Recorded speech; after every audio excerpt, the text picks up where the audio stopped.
¿Desde dónde nace esta necesidad de ayudar a otras personas? Creo que fue algo inconsciente, no fue exactamente una necesidad de ayudar a los demás. Hoy lo entiendo con claridad, antes tal vez no podía explicarlo de esta manera.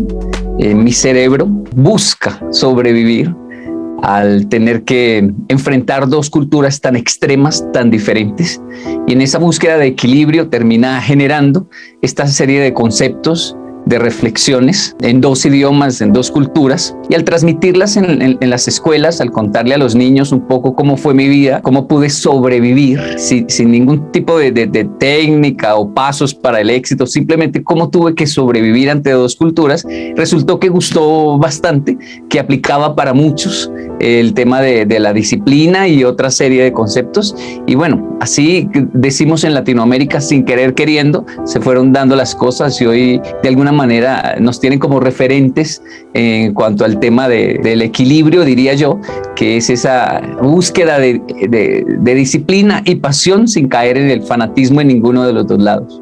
Eres colombiano, Kenji, tu padre también es japonés, pero como colombianos creo que te recordamos mucho con el tema de la disciplina, porque a nosotros nos cuesta mucho ese concepto, y obviamente los japoneses son todo lo contrario. La cultura es muy disciplinada, muy estructurada. Tú has sacado lo mejor de las dos culturas, pero ¿qué es eso que tú crees que es el principio que debe utilizar una persona para comenzar a estructurar su vida y lograr mejores resultados? Debe, pienso yo, identificar primero cuál es su talento innato, es decir, cuáles son sus capacidades de fábrica, decimos, las que no le cuesta ejercer. En ese caso, por ejemplo, en el caso de los japoneses, es la disciplina. No es que ellos se esfuercen por ser disciplinados o se les aplauda tanta disciplina. La verdad es que el japonés, esa es su zona de confort, no le cuesta al japonés la disciplina, ese es su talento innato. Le cuesta la improvisación, le cuesta la flexibilidad en momentos de crisis, justo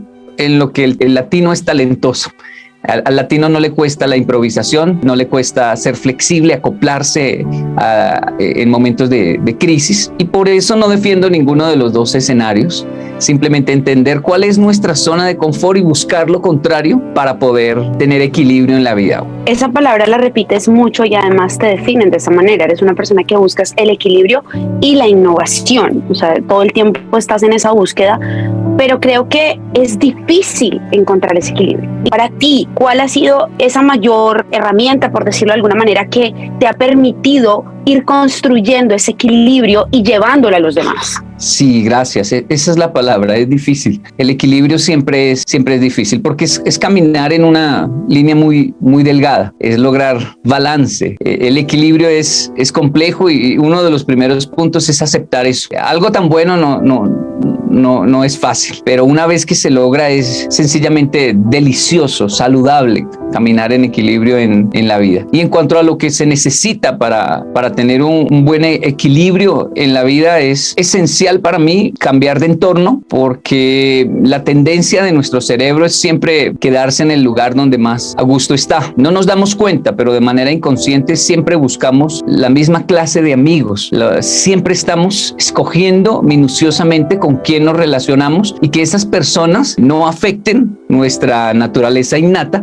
Así que terminamos con las mismas amistades, varían las personas, pero es la misma amistad que no me desafía a ser diferente. Mi cerebro evade las personas que siempre me están empujando a donde no es mi zona de confort. Entonces digo, inconscientemente esa persona no me gusta, no me da buena espina. En realidad es que esa persona tal vez me desafía a buscar, a tener equilibrio. Lo mismo pasa con ciertas situaciones, lugares, forzar mi cerebro a entrar a una zona que no es de mi confort, a un país, migrar a un país donde no es mi idioma, donde son diferentes, como aconteció conmigo a los 10 años, hace que inevitablemente busquemos el equilibrio para sobrevivir. A los 18 años, Kenji, yo me pregunto, tú después de haber vivido en Colombia, después de haber vivido en Japón, cuando uno tiene 18 años que está en ese medio de definir quién es, ¿cómo te definiste tú? ¿Cómo construiste esa persona que hoy eres? No, todavía no sabía, a los 18 no tenía ni idea. Eso fue más o menos, yo creo que a los casi 30 años de edad. A los 18 estaba seguro que quería ser japonés y sufro un colapso y decido como más o menos a los 18, o sea, hasta los 18 quise ser japonés y luego quise ser latino y me obsesioné por ser latino. Esa edad es bueno que me lo pregunte porque esa edad, más o menos la adolescencia, los 18 y después de los 18, somos extremos, hacemos cosas muy extremas, no hay equilibrio alguno y es lo natural. Estoy siempre buscando definirme de manera extrema y pelear por eso, y más o menos casi llegando a los 30 es que comienzo a negociar con mis dos culturas, no necesariamente de dos países. Tengo dos padres muy diferentes y inconscientemente quiero ser como uno o como el otro. Tengo dos apellidos que recaen sobre mí, tengo dos tipos de enseñanza y más o menos casi llegando a los 30 es cuando logro comenzar a dar mis primeros pasos en equilibrio, sin tanta locura extrema, tanto fanatismo en el cual caí antes de los 30.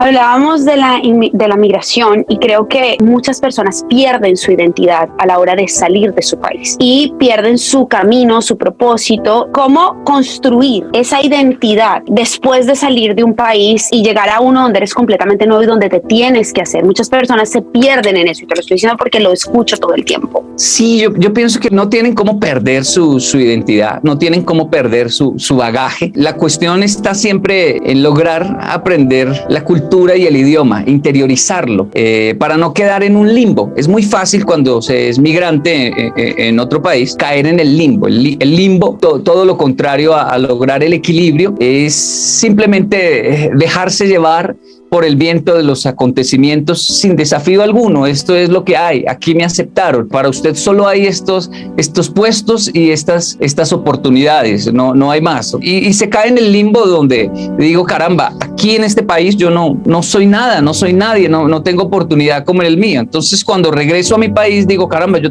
tampoco soy de aquí ya no soy. Aquí las oportunidades ahora no me dan la talla, no me sirven. Y entonces vuelvo al otro y digo, pero aquí yo no doy la talla. Entonces caigo en un limbo donde en un lugar no me dan la talla y en el otro yo no doy la talla. Y salir de ese limbo es bastante complejo. Un ejemplo es como intentar salir, como veíamos en las películas, cuando alguien cae en la tierra movediza que se va tragando y en que entre más me muevo, más parece que me traga y debo calmarme, respirar y poco a poco ir saliendo de allí, aprendiendo el idioma, interiorizando, mirando cómo mi cerebro siempre busca el lado opuesto. Busco mi país, mi zona de confort en otro país, pero tampoco quiero vivir en mi país. Así que es una lucha constante para no caer en ese limbo, aceptarlo y desafiarme hasta que pueda dar pasos en terreno ajeno, y entonces me doy cuenta que también tengo oportunidad en otros países, solo que el equilibrio fácil no es. ¿Cómo se crea ese cimiento para ser una persona disciplinada en cualquier cosa que haga para llegar al éxito? ¿Cuáles son esas bases, esos cimientos fuertes que tengo que construir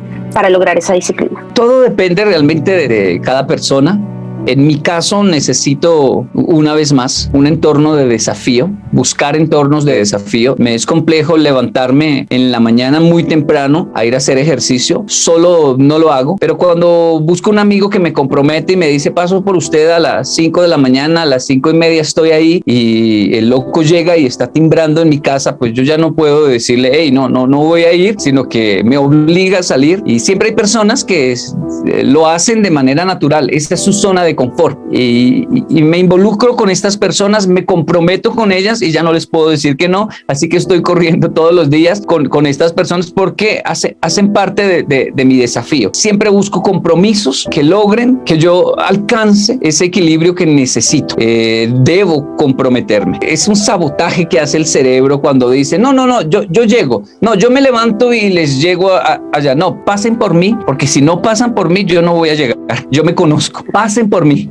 Venga, yo ¿dónde firmo? Y cuando mi cerebro entiende que va a perder un montón de dinero si no lo hace, entonces lo hace. Es un poco como el comportamiento nuestro como latinos en países extranjeros donde las leyes cambian. Así que ese compromiso, ese desafío de entorno para mí es esencial. El desarrollo de la integridad Kenji. Yo creo que no para todos, cada persona tiene su definición de qué es ser íntegro, cómo definir su integridad en su vida. Pero ¿cuál es esa, digamos que cuál es esa pregunta que nos podemos hacer para entender cuál es nuestra integridad y cómo nosotros, digamos que nos comunicamos con el mundo? Porque no siempre tenemos claro y a veces tenemos una cantidad de problemas en nuestro entorno y no entendemos esa base que nos identifica y que nos caracteriza con los demás. Y bueno, allí también hay otra búsqueda de equilibrio en un entorno diferente como lo es. ¿Cuáles son mis principios, mis creencias? Entender mis principios y entender mis creencias con las cuales yo crecí. Generalmente es la voz de papá, de mamá, de aquel que nos crió y se convierte en una voz interna de lo que está bien y lo que está mal. Y respetar esos principios, esas creencias, esa integridad. Pero también hay un intelecto que dice, hey, pero evolucionemos nuestras creencias. No es cambiarlas, no es traicionarlas, pero sí hay que evolucionarlas para no repetir la historia. Es decir, si me transmitieron esta creencia, pero no significa que yo no pueda mejorarla, pulirla. Así que evoluciono mis creencias para no quedar atrapado al pasado, anticuado.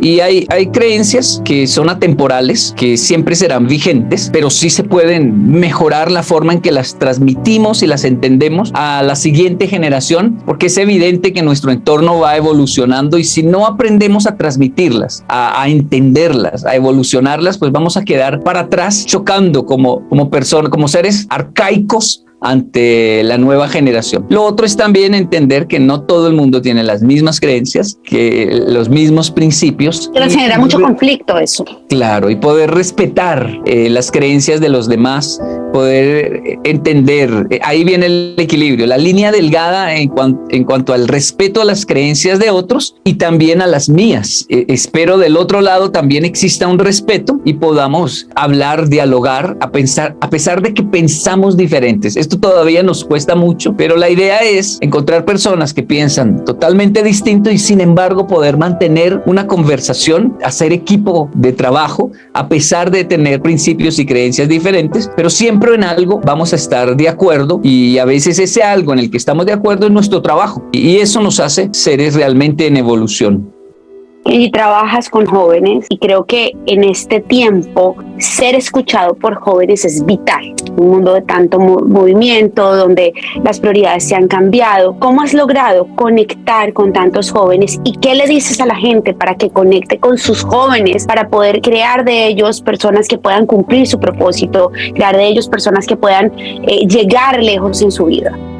Bueno, realmente no es difícil adquirir el lenguaje de los jóvenes cuando se tiene hijos. Bueno, nuestro hijo mayor, Kenji David y Keigo Daniel. Así que debo estar en un constante diálogo del universo que los rodea a ellos, de su música, de las series que ven, de lo que leen, de lo que escuchan. Me sorprenden muchísimo. Ellos están incursionando siempre en nuestro mundo de la sociedad, de los adultos, para tener buenas calificaciones, para sorprender al maestro, al profesor, a la sociedad, para decir yo sé de eso. Y nosotros los adultos estamos constantemente incursionando en ese mundo en el que ellos están, que es el de los juegos, entender cuáles son sus juegos, de qué se tratan sus dinámicas, por qué pueden durar tantas horas jugando algo, viendo una serie que en principio a mí me puede parecer tonta, ridícula, inútil, pero una vez que entro, incursiono en sus mundos, digo, wow, esto es fascinante, no lo había entendido, pero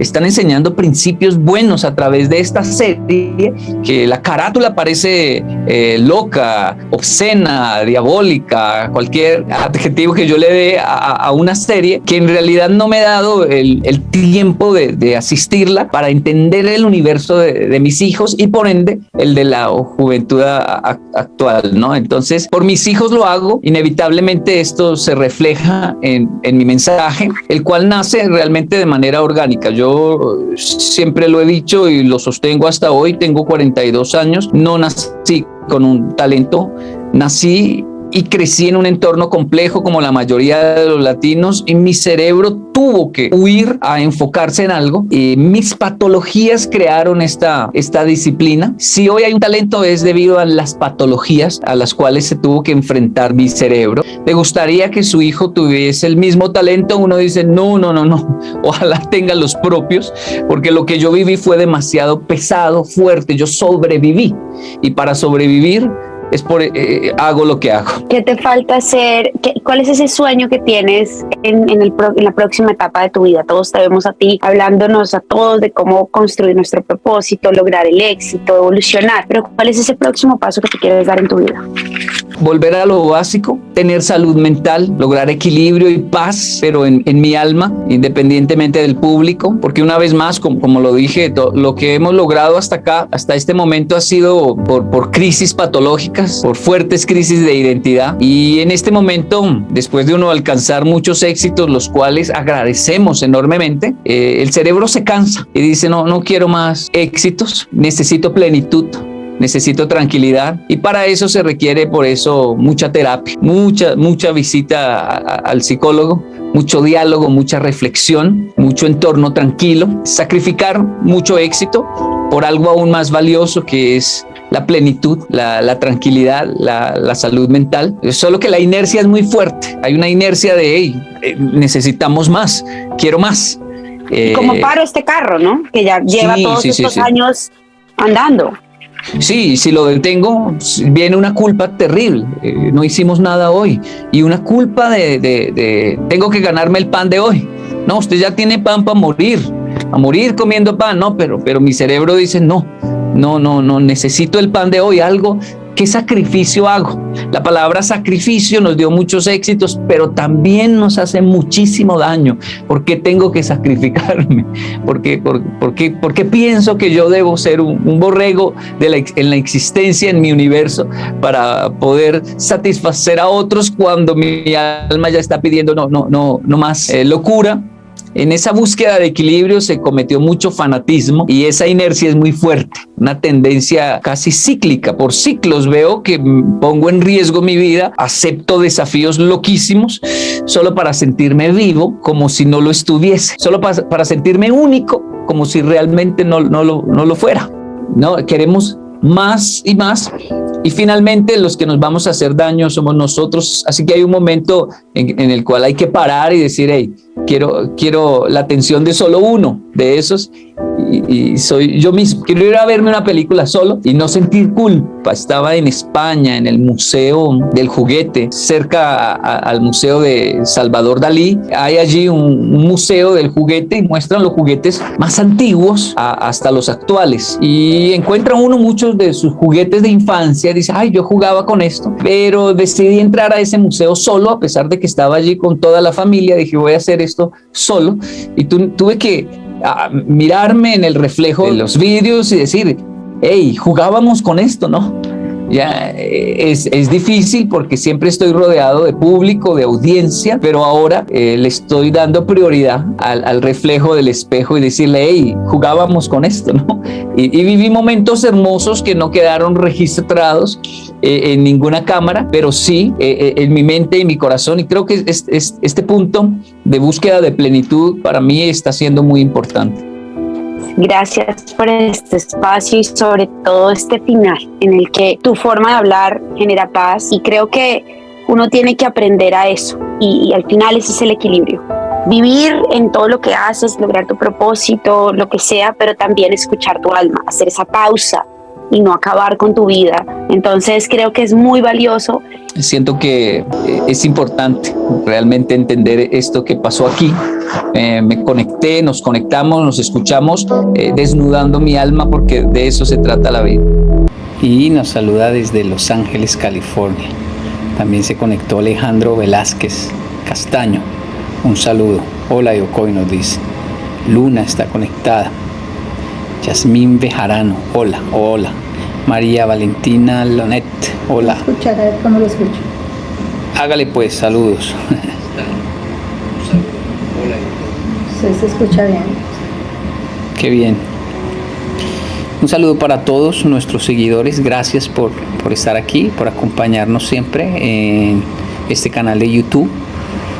Hoy quería, además de saludarlos, hablar sobre el tema del suicidio y la salud mental.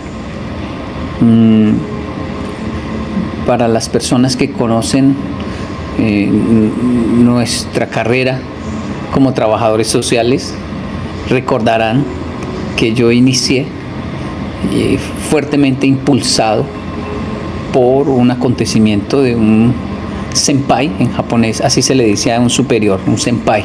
Era un joven basquetbolista que tenía un grupo de fans muy grande en mi escuela y todos le teníamos envidia porque era muy apuesto, parecía un integrante de hoy en día de los BTS y todo eso, alto, buen basquetbolista, era lo que yo más envidiaba, pero además tenía muy buenas calificaciones y era un joven popular en la institución educativa del Nakayama Chugaku, en la secundaria, en el high school. Y pues lamentablemente llego un día a la escuela y están todos en una actitud medio fúnebre, y tenemos que reunirnos frente al televisor en la escuela en un silencio, y a través del circuito salió el director de la escuela diciendo que este joven lamentablemente se había quitado la vida. Los detalles no los dio, pero después nos enteramos de que pues ahí nos iban diciendo todos, no, se tiró al tren, se lanzó al tren, se lanzó al tren. Este senpai superior, tan exitoso para mí como tan... Yo pasaba por su casa, regreso de la escuela, yo pasaba por la casa de él, yo lo conocía desde la primaria y sabía dónde vivía porque lo había visto entrar a su casa varias veces y su casa tenía conejos. Obviamente inolvidable, una casa con un jardín en Japón con conejos. Yo me quedaba ahí mirando los conejos y dije, qué afortunado, este muchacho llega y puede agarrar esos conejos y abrazarlos y bueno. Y que se quitara la vida me impresionó muchísimo. Esta fue una de las primeras fuertes impresiones de que iba a comenzar a tener en Japón con el tema del suicidio. De allí siento que de manera inconsciente y luego muy consciente quise estudiar y analizar el por qué, las situaciones, el entorno, por qué se da el suicidio en el ser humano, en el caso de Japón, los casos de Latinoamérica, las estadísticas, donde hay más, porque hay más en ciertos países y menos en otros. Y bueno, ese fue mi inicio, siento yo, de una gran curiosidad por la pérdida de este compañero que ni siquiera era mi amigo, era solo yo como un fan, un admirador, como todos los de la escuela, de este joven que se lanzó al tren. Y el caso fue muy sonado en Nakayama. El conductor del tren también era un joven y recuerdo que hay algo llamado la mirada de la muerte. Y es cuando los ojos del conductor del tren se encuentran con los ojos del suicida. Y le llaman los japoneses la mirada de la muerte. Entonces los entrevistan para ver que si vio. Sí, y él dijo, yo recuerdo estas palabras, furato, haruki nagara dete. Salió así, caminando, fura es como suavemente, y se lanzó al tren. Quiero, además de recordar esto, en nuestros inicios como trabajador social, quiero también lamentar la partida de Catalina Gutiérrez Zuluaga, ¿verdad? Junto con ella, la cantidad de personas que llenan una estadística de suicidio en el mundo. Y ella era una estudiante de medicina. Ella era una estudiante de medicina en Colombia. Que veo que está por todas las redes, ¿no? Que Dios abrace y consuele la familia de Catalina en estos momentos tan difíciles, tan duros, tan confusos. Una vez más, los casos de suicidio para mí son muy importantes de analizar, de estudiar, porque la partida deja un sinsabor, una confusión muy larga y muy dolorosa. Entonces, rogamos que tengan fortaleza todos sus familiares.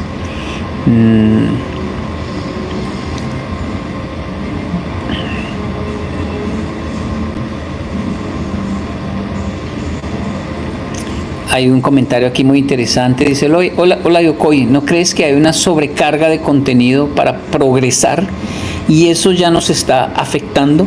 Siento que ya no les permite conocerse ni hablar con ellos mismos, debe ser sobre ellos mismos a las personas. Sí, yo pienso que casi todo se convierte en un factor, por pequeño que sea, es un factor. En mi experiencia con el tema del suicidio me sorprendió que hasta el invierno era un factor. O sea, el invierno era el factor. La falta de sol, esto es reconocido ya como un factor muy importante. En los países donde hay mucho invierno, donde también hay muchos días oscuros, la falta de sol, la vitamina B, hace que las personas se sientan depresivas y aumentan los casos de suicidio. Entonces imagínense, si la falta de sol puede ser un factor, imagínense el contenido de las redes sociales cargado de una falsa dopamina, todo lo que puede generar en el cerebro. Pienso que sí, total. Shirley Martínez nos saluda.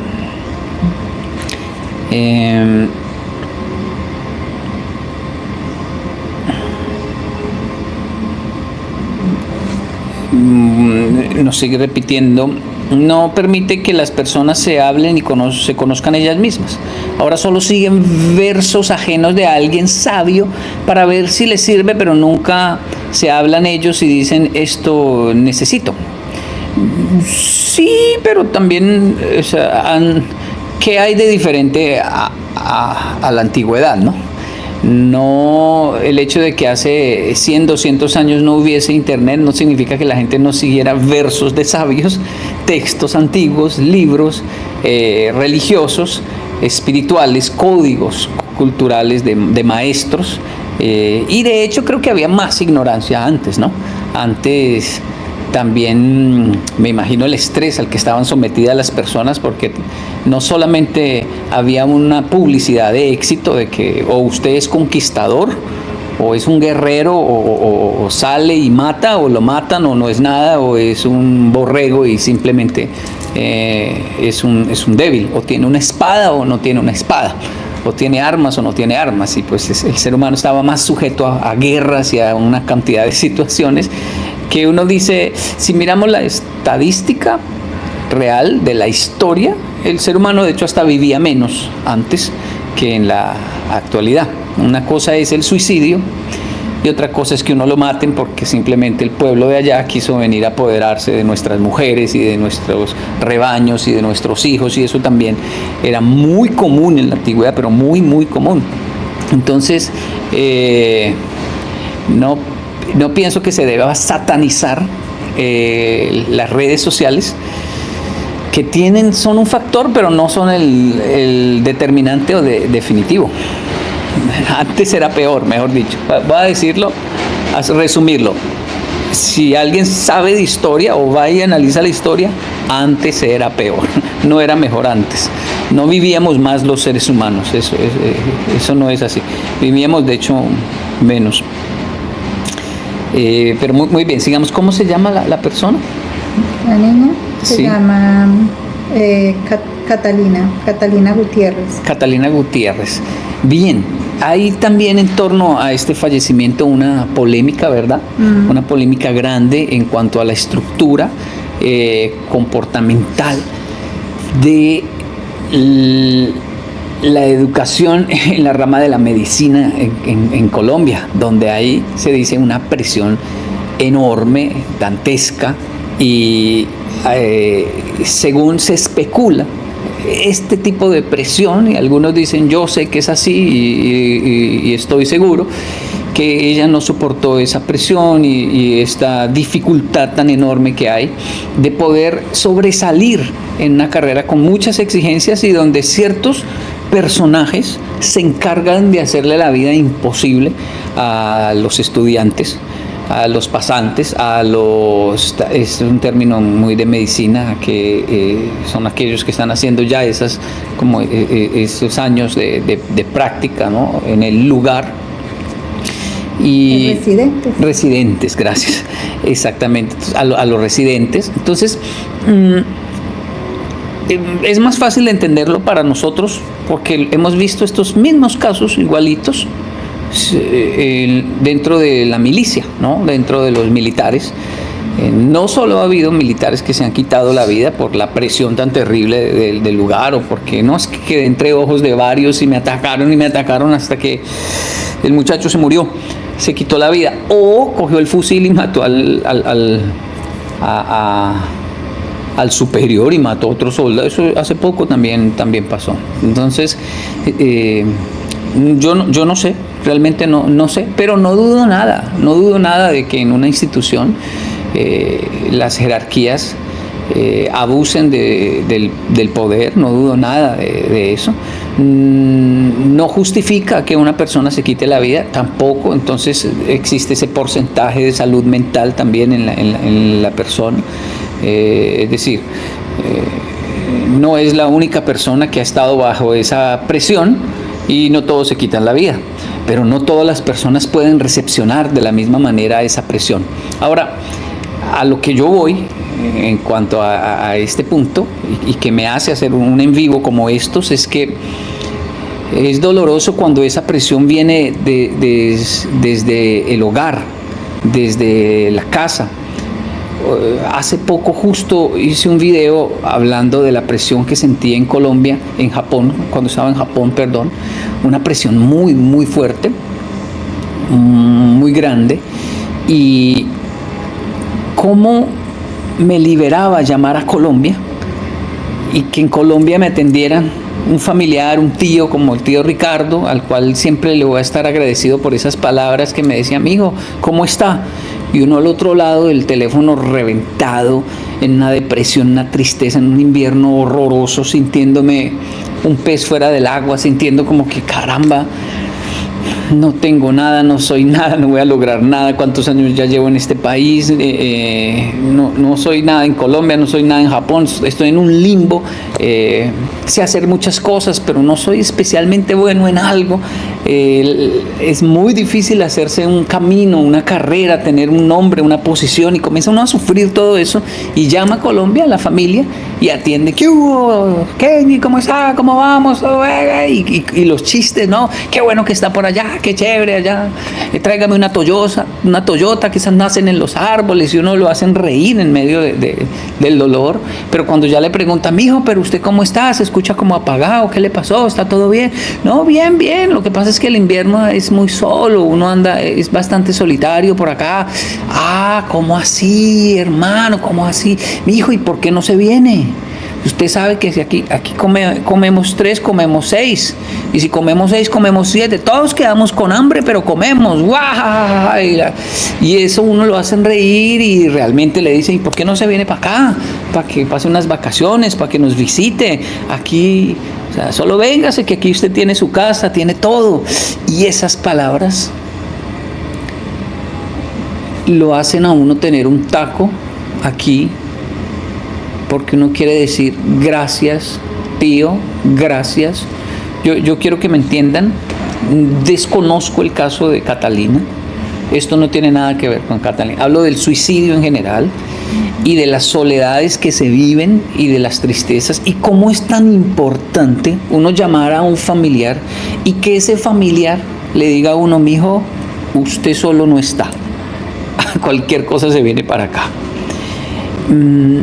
Un amigo que de repente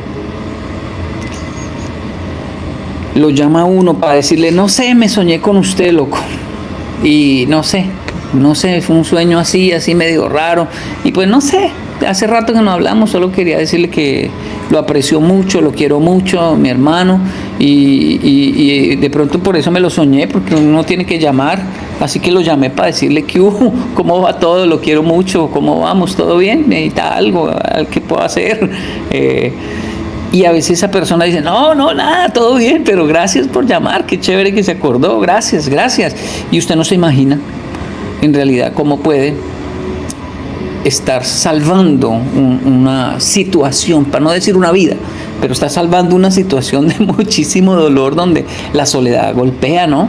Entonces, ¿por qué siempre el que está en el extranjero tiene que llamar? ¿No? Porque es que de aquí para allá es caro, pero no tanto como para no llamar y decirle, mijo, solo quería, sí, eso era antes, ¿no? Sí, ahora ya no está. Ahora no hay límites. O sea, llamemos a fulana a decirle, mándeme unos tenis, no hombre, cómpreme una sudadera, hombre, si le sobran unos dolaritos, mijo, yo veré, no, venga, ¿por qué? Perdón, hace poco mandaron un paquetico de Colombia. Y Gracias, nos pareció hermoso eso. Una abuelita nos entregó un paquetico con una camisa, un pantalón, una ropita para su nieto que está aquí en Estados Unidos. Y nosotros la trajimos.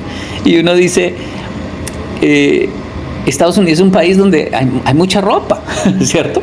Pero no de esta, porque esta es comprada por una abuelita pensando en su nieto. Ella se le nota que la buscó, la miró, hizo esa combinación y de hecho no la hemos entregado, tengo que entregarla, pero esa ternura que uno dice, va a encontrar ropa aquí. Esa ropa vale oro. Pero no de esta. Sí.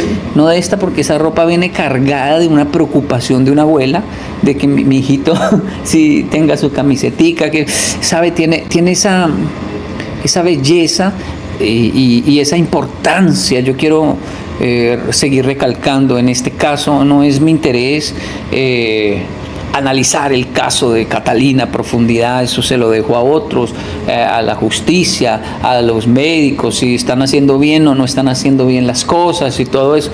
Mi sentido pésame para la familia, que Dios les dé fortaleza, pero a mí, como trabajador social, me atañe decir simplemente, nunca piense que está de más llamar y decir, mijo, ¿está todo bien? Acuérdese que si se siente mal, usted no está solo. Acuérdese que, es más, si usted es mi seguidor y siente algún tipo de aprecio por mí, aunque yo no lo conozca, y usted está en un país solo o está en un país sola o algo, yo puedo mirar esta cámara y decirle, mire, cualquier cosa, acuérdese que lo importante es su vida, su salud. Así que discúlpenme el término, pero cualquier cosa, mande todo el mundo para el carajo, ¿cierto? Y líbrese usted, salga de esa situación, no exponga su salud mental a esa presión tan terrible. Yo sé que usted tiene metas, objetivos, y que uno debe agachar la cabeza en muchas situaciones para llegar al éxito, eso lo sabemos todos, pero jamás permita que la dignidad, ¿cierto?, llegue a sufrir a un punto de que afecte su salud mental, ¿no? Uno dice, no, yo sé, son los clientes, yo atiendo estas mesas y a veces le gritan a uno, a veces uno tiene paciencia y todo eso, pero ya de que alguno se me levante y me diga, usted no es nada, no es nadie, no sirve para nada, no, ese señor va a encontrarse con alguien que valora más su dignidad que su mismo puesto.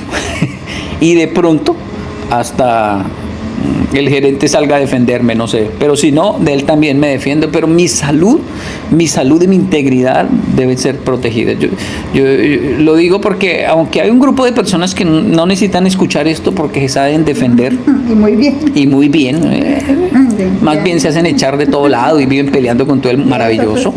Sí, de eso gente que uno dice, este no se va a suicidar nunca, más bien puede matar a alguien, pero hay otros que no pueden defenderse, no saben defenderse y no sienten el apoyo necesario de sus cercanos. Así que no solo va para los familiares que tienen, hey, mijo, cuenta conmigo, sino va también haga esa llamada y diga, estoy mal, yo sé que yo vine a conquistar este país y todo esto, pero estoy mal, me duele. Y yo sé que hay personas que le van a decir, mijo, pero, o sea, usted solo no está, ¿me voy para allá o qué? Venga aquí a descansar, ¿no? Pues cancele ahorita y comience el próximo semestre, vamos a hacer algo, vamos a hacer... Siempre hay gente que soluciona, ya me voy para allá, dice una mamá, ay, hace rato quiero irme para allá a pasear, ya voy para allá. O sea, no se imagina cómo usted es de importante y a veces está haciendo un esfuerzo innecesario, innecesario. Y lo decimos porque tuvimos nuestro hijo acá mucho tiempo, solito, y pasó situaciones muy difíciles. Lloró muchas veces, nos cuenta él. Y uno dice, menos mal la mamá estaba todos los días llamándolo, diciéndole, ¿y cómo está? ¿Y cómo está? ¿Y cómo está? ¿Y cómo está? Y llame, y yo decía, pero qué llamadera, mona, pero qué llamadera, déjelo por allá, déjelo.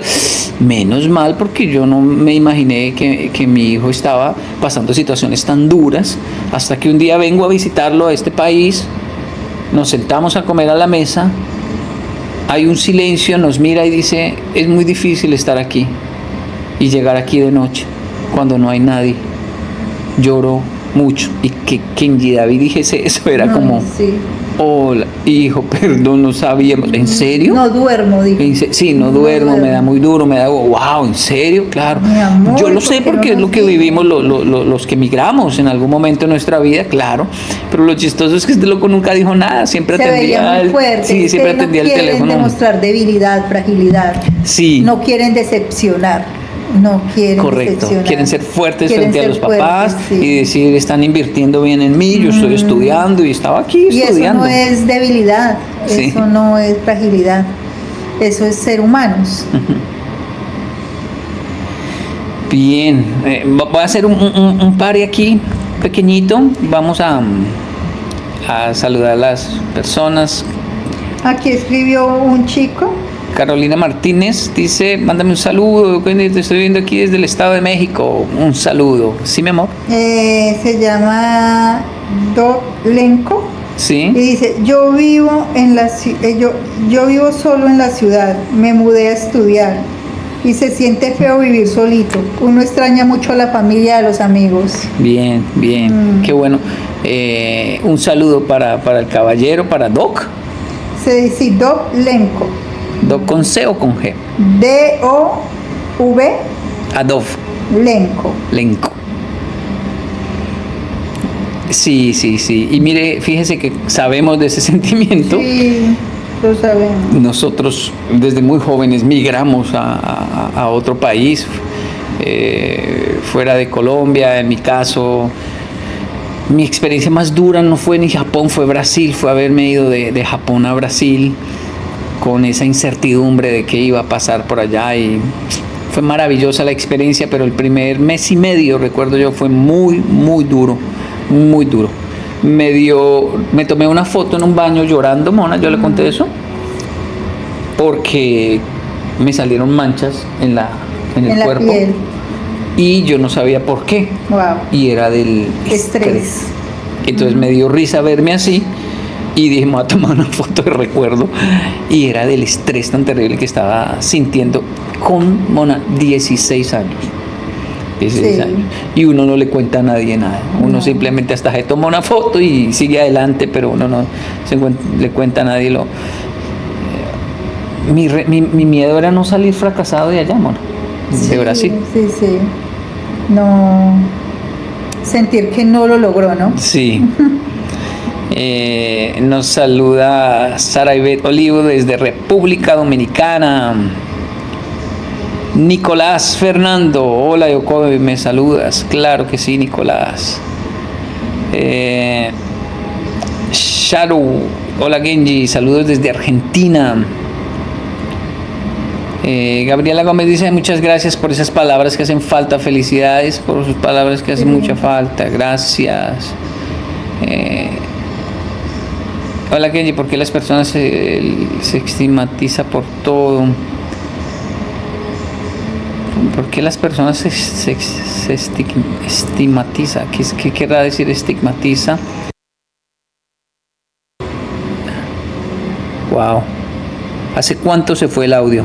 Yo creo que toqué sin querer aquí algo. Hasta ahora me está llegando a mí el mensaje.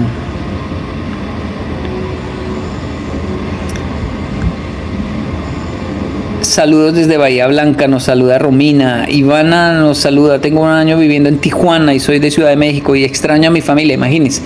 Está en el mismo México, pero ella es de Tijuana y está en Ciudad de México y ya eso genera un conflicto enorme, correcto. Así es.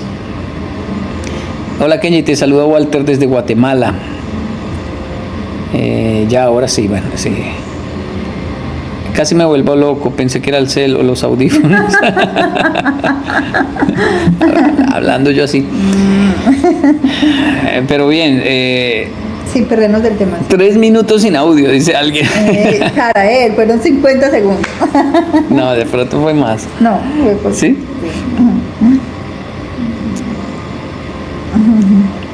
Un saludo.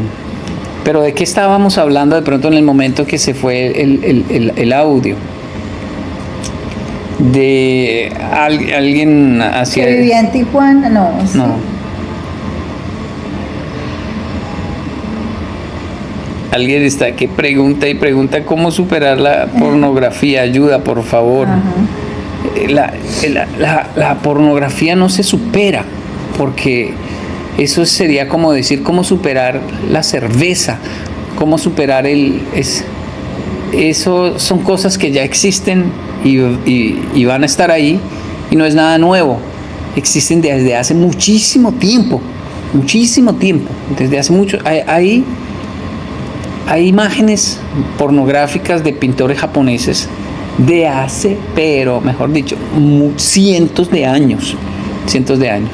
Así que en sí el problema no es la pornografía.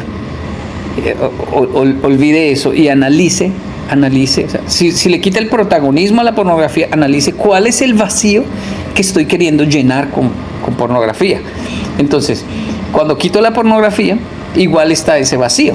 No solo lo llenan con pornografía.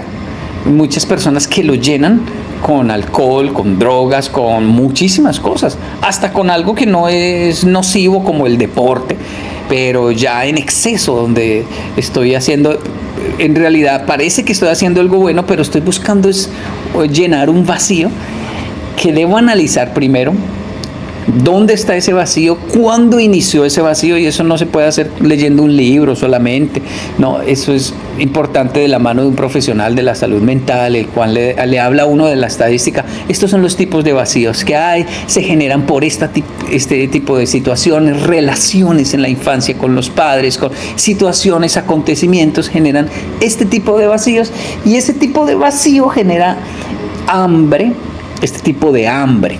Y el hambre de comer algo que nunca lo va a llenar. Entonces, cuando uno ya lo ubica, dice, y yo lo aterrizo entonces en la pornografía. Sí, cuando la gente se va al revés a hacer las cosas, a combatir las cosas por el lado de la pornografía, es Watchman Nee, un escritor chino, lo decía de una manera muy interesante, que es más fácil yo ir a romper todas las botellas de cerveza que hay en el mundo, o analizar la sed insaciable de licor que yo tengo.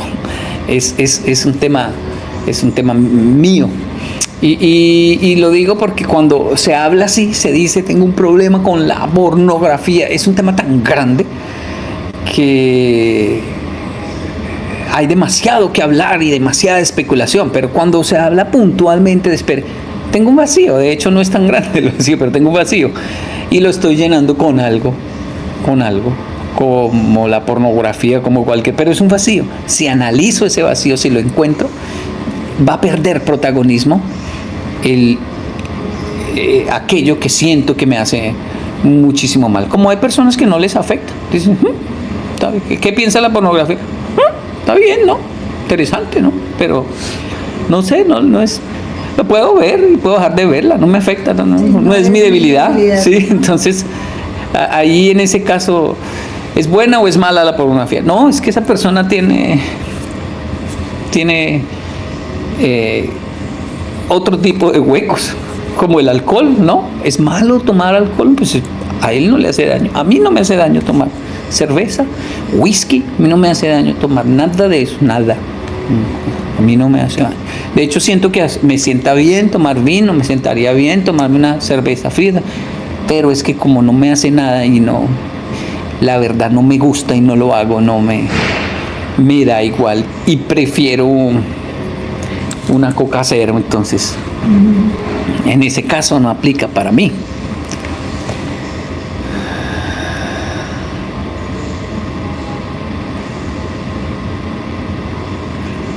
Pero bueno, el tema de hoy, de hecho, no es ese. El tema de hoy es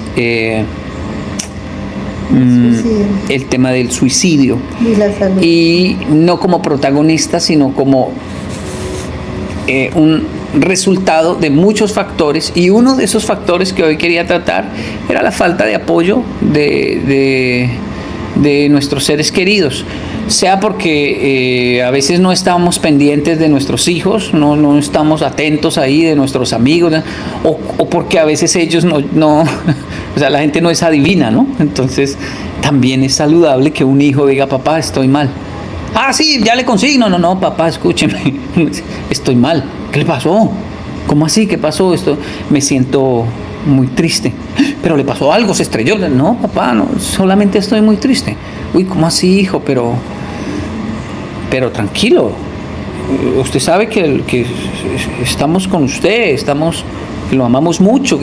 Entonces, que la persona hable y que también estemos atentos a lo que dice. No nos dejemos engañarnos de sus risas, ¿saben? Yo siempre fui muy chistoso, siempre manejé el humor como buen latino, pero por eso fue tan raro cuando yo comienzo a decir después de un tiempo, digo, yo tuve episodios suicidas. Y como, ¿usted? No, pues parecía de todo menos eso. Sí, no sé, tuve momentos de profundo dolor, de profunda vergüenza, ideación suicida. Y me atrevo a decir que ya pues no era ideación, porque yo jugaba en lugares altos, edificios altos, jugaba con el sentimiento de malévolo de pararse en el borde y mirar y decir: wow, esa cosa que se siente aquí, y uno decir, se acabaría todo y sería terrible, qué miedo, pero también se acabaría cierto peso de dolor de existir. Entonces hoy en día uno dice, es decir, cuando pienso en mis hijos, porque eso fue la edad más o menos de Keigo, en mí lo puedo analizar como yo sí que era dramático. Ahora, yo no me imagino a Keigo en un edificio pensando esas cosas, y diría, hey, eso es a un paso ya de la muerte. Entonces, hoy analizándolo digo, wow, qué peligro pueden estar pasando mis hijos, mis familiares, las personas, que a veces una sola llamada puede cambiar todo, ¿no? Así que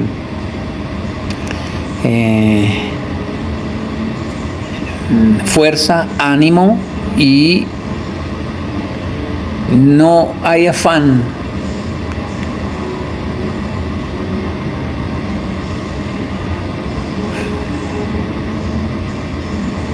de hacer grandes cosas. El único afán es hacer las cosas bien. El afán de hacer grandes cosas a veces y generalmente enloquece a las personas. El único afán es hacer las cosas bien. Kiara Hermosa dice, la semana pasada en Bolivia salieron 2 noticias de jóvenes estudiantes que se suicidaron por acoso, maltrato y bullying por parte de la directora de su colegio y una de la maestra en el otro caso. Sí.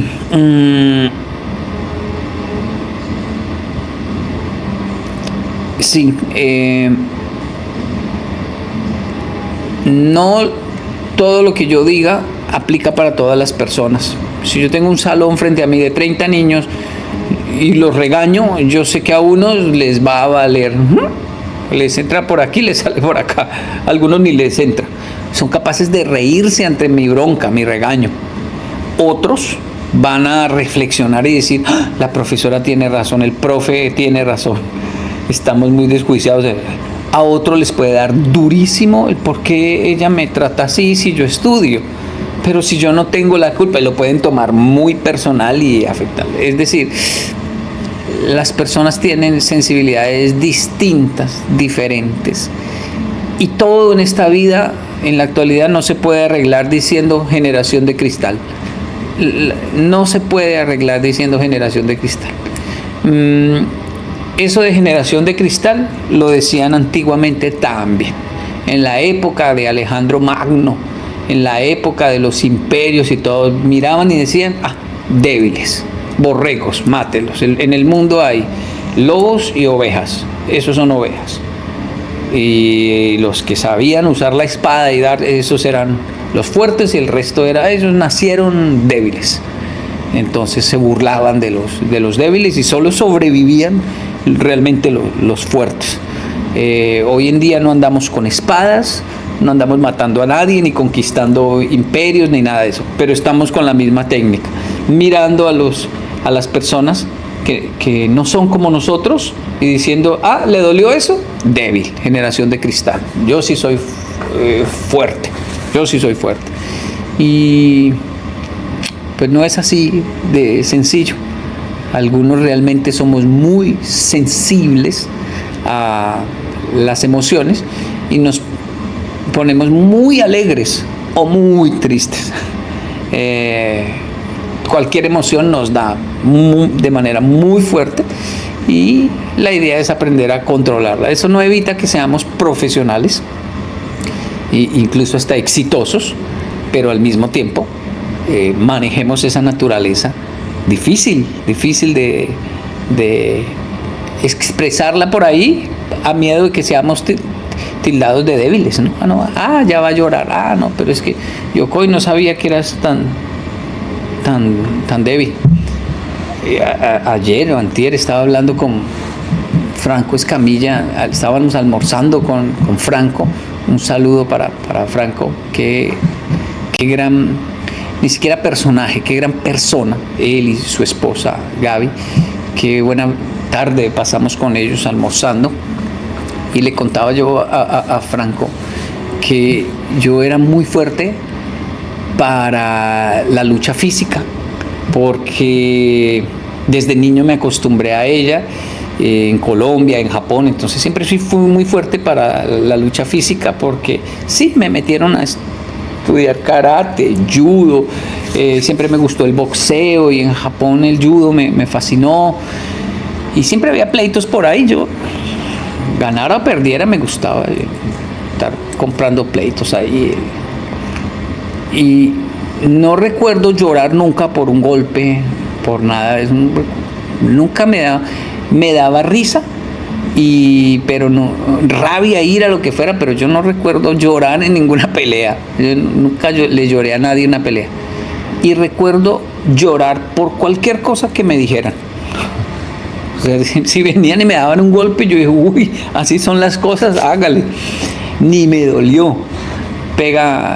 Eso es un golpe, decía yo, era bastante provocador. Pero que alguien me dijese algo, una palabra, me reventaba, y yo decía, qué interesante. O sea, a mí no me da miedo que nos digan, metámonos al baño y nos damos, hágale, echamos candado y nos damos.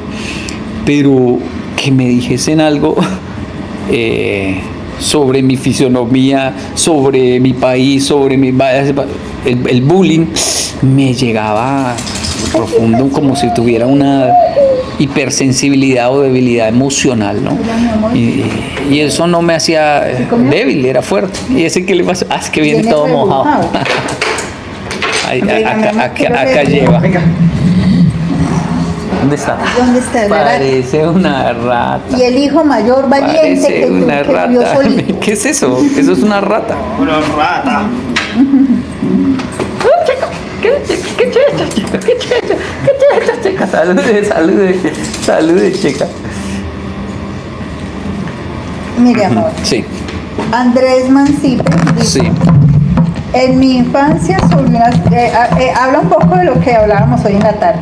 Sí. En mi infancia sufrí una situación de calumnia, maltrato y groserías en la primaria, por algo que yo nunca hice, y fui culpado. Y siempre pensé, ¿por qué fueron así conmigo? Y ahora veo que fui muy fuerte. O sea, yo fui muy fuerte en mi infancia. Wow, qué bueno. Ahí tomé la foto. En mi infancia sufrí una situación de calumnia y maltrato y groserías en la primaria, por algo que yo nunca hice. Me inculparon. Ajá. En la primaria ya había estado siendo inculpado. Ajá. Y siempre pensé que fueron así. ¿Por qué fueron así Fueron conmigo? conmigo. Tan injustos. Ahora veo que fui muy fuerte. Ajá. Es correcto. Creo que leer eso a todos Ajá. nos acuerda situaciones de injusticia. Sí. De hecho, usted me ha contado unas que uno dice, la mona se defendió como wow, que uno dice, y usted se defendió, porque algunos no podíamos defendernos, ¿no? Y simplemente guardábamos silencio y ese dolor aquí, aprendimos a sentir ese dolor casi físico de ¿por qué no me creen? ¿Por qué dicen que yo fui si yo no fui? ¿Por qué? ¿No? Un dolor profundo. Y algunos patológicamente nos convertimos en monstruicos donde dijimos, yo no rompí eso, y ese dolor acá. Pero ahora, como me echaron la culpa y yo no rompí eso, va a romper todo. Y algunos comenzamos a decir, no, es peor, ¿no? Y eran varios amigos, eran así. Yo hice parte de ese grupo donde yo no podía creer que me culparan de algo que yo no había hecho. Pero pues ya que lo hacen, y si el mundo es así, vamos a verlo arder. Entonces, terminaba uno haciendo cosas peores. Me acordé de alguien que salió en un video y le preguntaban, ¿usted por qué hizo lo que hizo? Y él dijo, es que el colegio no me respeta, no me mostraron respeto y me trataron como un malandro, y yo no soy un malandro, yo soy una persona decente. Y entonces, para que ellos aprendieran, le eché fuego al colegio. Incendió el colegio después de decir eso. Pero usted no cree que lo que hizo está muy mal, sí, pero pues ellos no respetaron, entonces ahora ya no lo van a volver a hacer, no, pues como si incendió el colegio. No debería reírme, pero es que es absurda la situación, ¿no?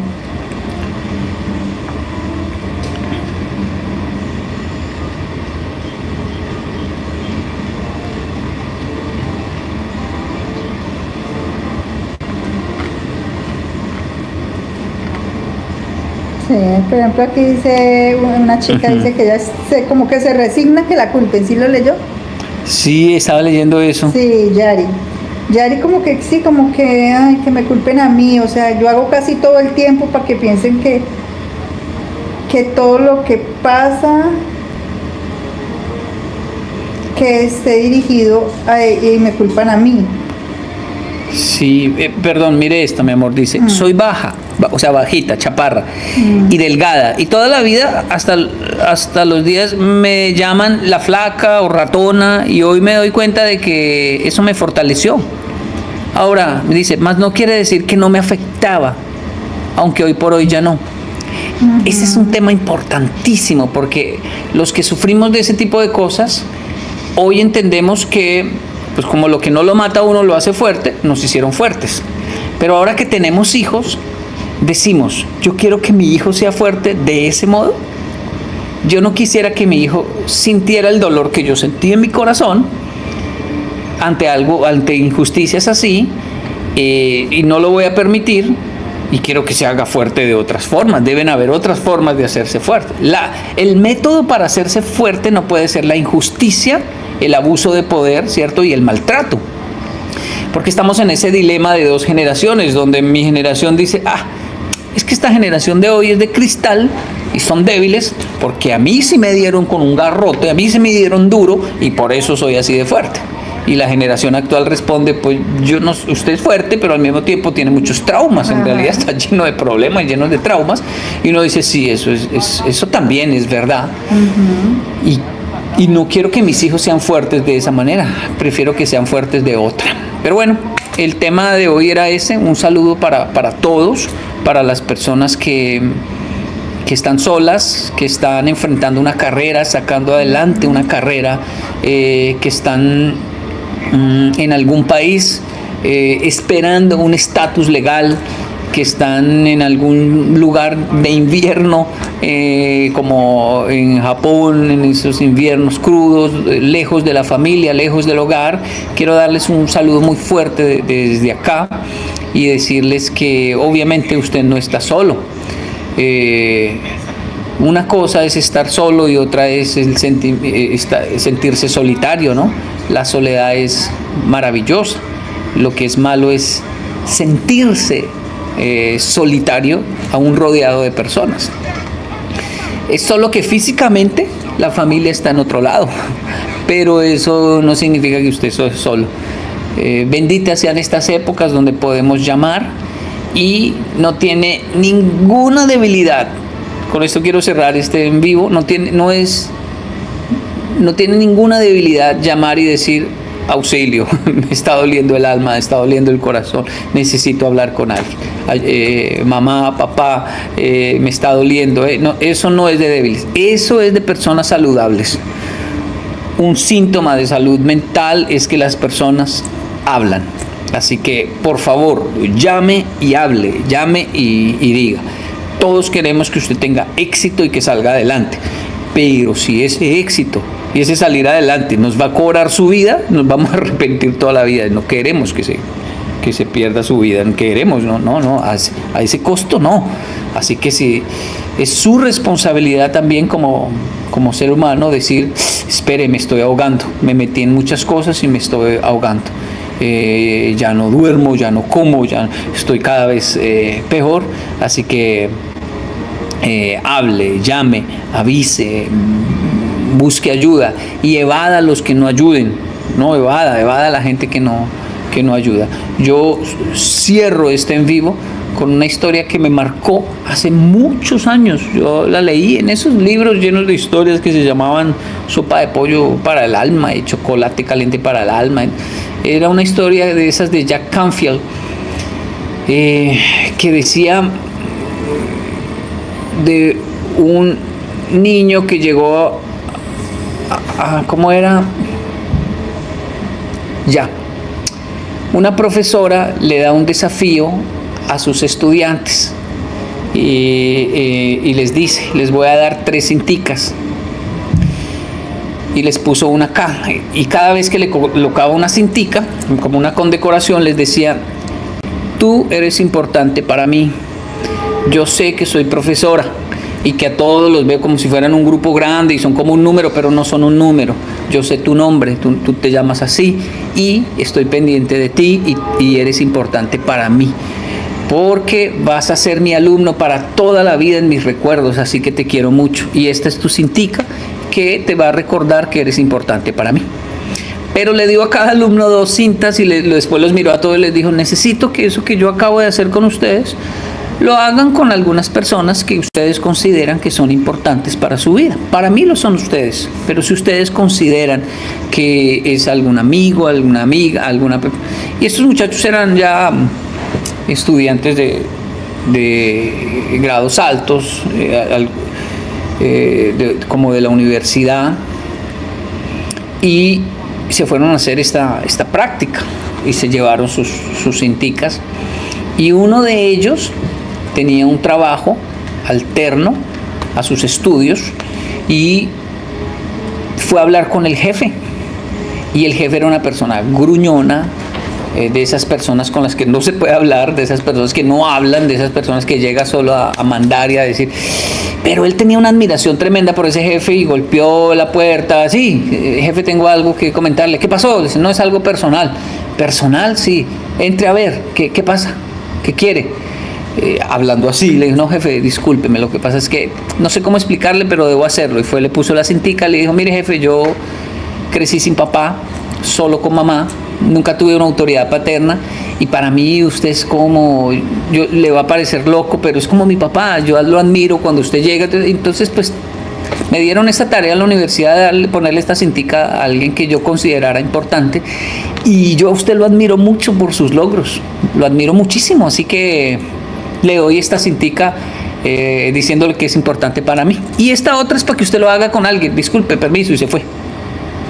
Se fue porque ese señor quedó sin palabras, mirando el acontecimiento.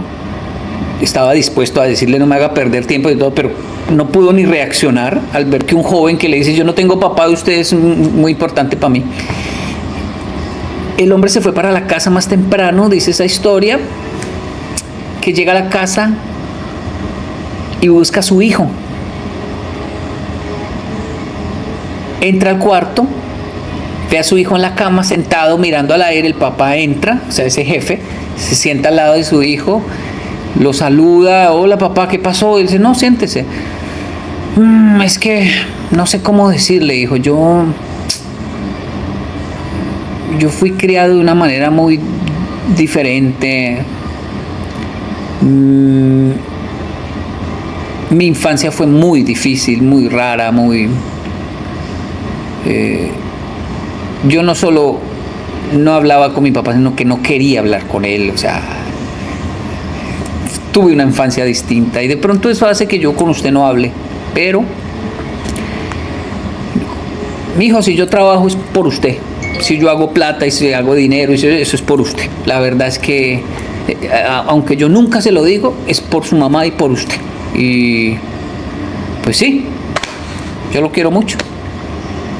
Y el hombre se levantó y se fue, no pudo decir más, seguramente porque no estaba acostumbrado a decir esas cosas, pero lo que había vivido lo hizo ir a donde el hijo a decirle eso. El hijo era un adolescente y dice que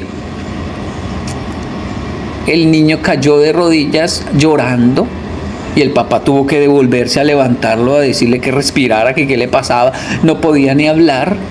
El niño lloraba y lloraba y lloraba y el papá le dijo, ¿qué le pasa? Tranquilo, está bien, pero ¿qué pasó? Y ya cuando el niño pudo hablar le dijo, papá, mire mi cuarto, está organizado, yo nunca lo tengo organizado, mire mi cuarto. Sí, pero ¿qué tiene que ver? Está organizado, ¿qué pasa? Yo escogí este día yo lo escogí para organizar todo y quitarme la vida. Yo escogí este día y justo hoy usted entra y me dice eso. ¿Cómo puede ser? Y entonces los dos terminan llorando, abrazados. Esa historia está en historias que recopilan del mundo Jack Canfield y que va e investiga y todo eso. Pero a mí esa historia fue imposible olvidarla.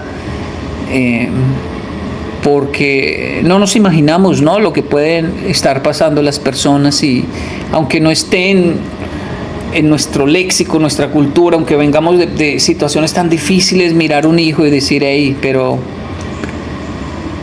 si hago algo, lo hago por usted, yo a usted lo amo mucho, lo quiero mucho. Pedir perdón como papá, nunca está de más, una llamada, porque el suicidio es algo atroz, y es algo que nos deja siempre pensando. Yo nunca olvidé ese muchacho con el cual inicié este en vivo, ese japonés, nunca lo olvidé, y siempre me pregunté si yo le hubiera hablado, si no lo hubiera visto tan lejano, tan inalcanzable, qué envidia le tengo, tiene una casa con conejos, tiene todo. ¿Qué hubiera pasado si yo le hubiera hablado? Nunca le hablé, nunca le dije nada, solo lo envidiaba y se quitó la vida. Las cosas no son como lo que parecen muchas veces, y si hay que pecar por hablar, pues pecamos por hablar de más, pero nunca por callar y después arrepentirnos toda la vida. ¿Algo que leer allí? Algo que leer, la gente, muy bonito el tema, agradecen mucho el tema, que gracias por compartir, que pedir perdón libera el alma. Qué bien. Alguien escribió que necesitamos hacer conscientes a nuestros hijos de la importancia del respeto hacia el prójimo, como dijo nuestro más grande presidente de México. El respeto al derecho ajeno es la paz. Podemos hacer... bueno. Gracias, un saludo para todos por seguirnos. Nos vemos en Japón en octubre. Vamos a estar de peregrinación para aquellos que puedan y quieran acompañarnos. En octubre tenemos nuestra peregrinación junto a Yokoi Kenji por el país de Japón. Toda la información ahí en la página web, que puede llegar a través de YouTube. Si va a los links de esta página oficial, de Facebook, de Instagram, puede llegar al link de la información de nuestra peregrinación para conocer un país como Japón. Gracias a ustedes por conectarse. Arigato. Nos vemos en la próxima.